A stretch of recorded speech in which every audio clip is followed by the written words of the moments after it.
Friends, જય શ્રી કૃષ્ણ, જય Dwarkadhish. I hope કે તમે બધા મજામાં હશો. જો વાગી ગયા છે બપોરના 12:15 અને મેં તમને જેમ કીધું હતું એમ કે આજે મારી એક્ઝામનું લાસ્ટ પેપર હતું, તો એ દઈને ઘરે આવી ગઈ છું. અને હા ફ્રેન્ડ્સ, સોરી કે આજથી હું આજે મીન્સ સવારથી હું તમારી સાથે વિડીયો શેર ના કરી શકી, કેમ કે આજનો દિવસ મારી માટે બહુ જ ખરાબ છે. એટલે સવારથી આજ મને મૂડ જ નહોતું વિડીયો બનાવવાનું, કેમ કે આજે મારા સસરા ઓફ થયા એને 2 વર્ષ પૂરા થઈ ગયા. એટલે કે આજે મારા સસરાની મરણ તારીખ છે. એની માટે સવારથી મને આજે મૂડ જ નહોતું. એનું કારણ છે ફ્રેન્ડ્સ કે સસરા તો હું ખાલી કહું છું, બાકી એ મારા પપ્પાથી પણ વિશેષ હતા. મારા પપ્પા તો જો કે બહુ વર્ષ પહેલાં જ ઓફ થઈ ગયા છે, પણ જ્યારે હું મેરેજ કરીને આ ઘરમાં આવી ત્યારે મારા સસરાએ મને મારા પપ્પાની કમી મહેસૂસ નથી થવા દીધી. જો હું એમ કહું મારા સસરા વિશે કે આજે હું કંઈ પણ છું તે એમના બદોલત છું.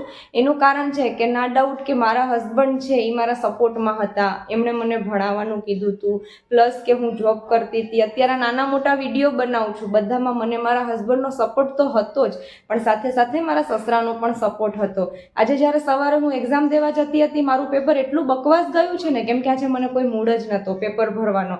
મેં અહીંયા આવીને 10-12ની એક્ઝામ આપી, અહીંયા આવીને કોલેજની એક્ઝામ આપી. એ બધાના સપોર્ટમાં મારા સસરાનો સપોર્ટ પણ મને બહુ જ હતો.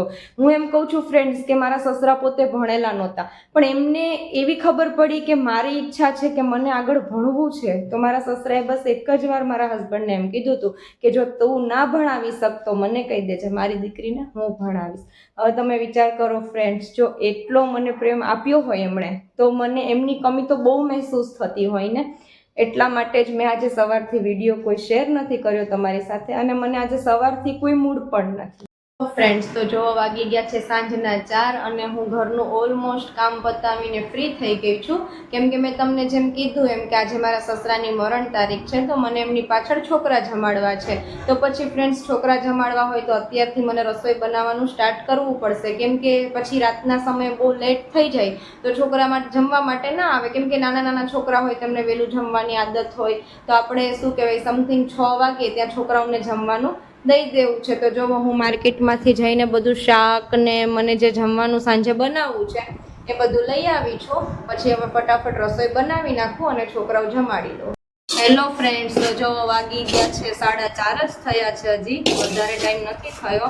પણ પછી મેં શું કીધું, મેં તો તમને પહેલાં કીધું એમ કે વહેલી રસોઈ બનાવી નાખીએ તો છોકરાઓને વહેલું જમવાનું દઈ દેવાય, કેમ કે છોકરા નાના નાના હોય પછી એમને વહેલા ભૂખ લાગે તો એ ઘરે જમી લે. એના કરતાં સારું છે કે હું 5:30-6 થાય ત્યાં છોકરાઓને જમવા બેસાડી દો. તો તમે જોવો હું અત્યારે રવો બનાવું છું, કેમ કે પહેલાં મેં એવું વિચાર્યું હતું કે ખીર કરું, તો અત્યારના છોકરાઓ કોઈ ખીર ખાતા નથી, કેમ કે ઓલા વર્ષે મેં ખીર પૂરી ને શાક ને એવું કર્યું હતું તો ખીર મને ફેંકી દેવી પડી હતી, કેમ કે અત્યારના છોકરાઓને ખીર ભાવતી જ નથી.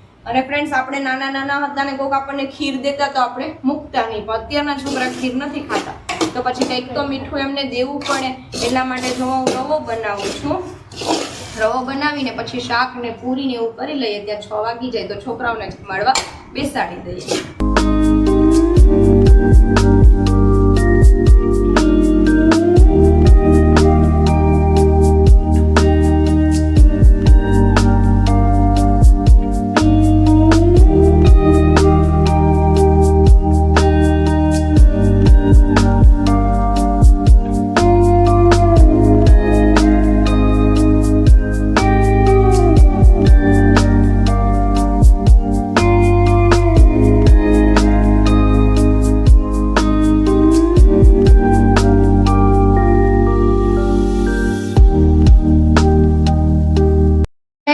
તો ફાઇનલી બધા નાના નાના બાળકો જમવા માટે આવી ગયા છે અને એ બધાએ જમવાનું ચાલુ પણ કરી દીધું છે. જો હું તમને બતાડું. છોકરાઓ મજા આવે છે ખાવાની? શું કહેવાય, જમવાનું ભાવે છે ને? તો વાંધો નહીં. જો ફ્રેન્ડ્સ, છોકરાઓ પણ કેટલા ઉત્સાહમાં છે ને.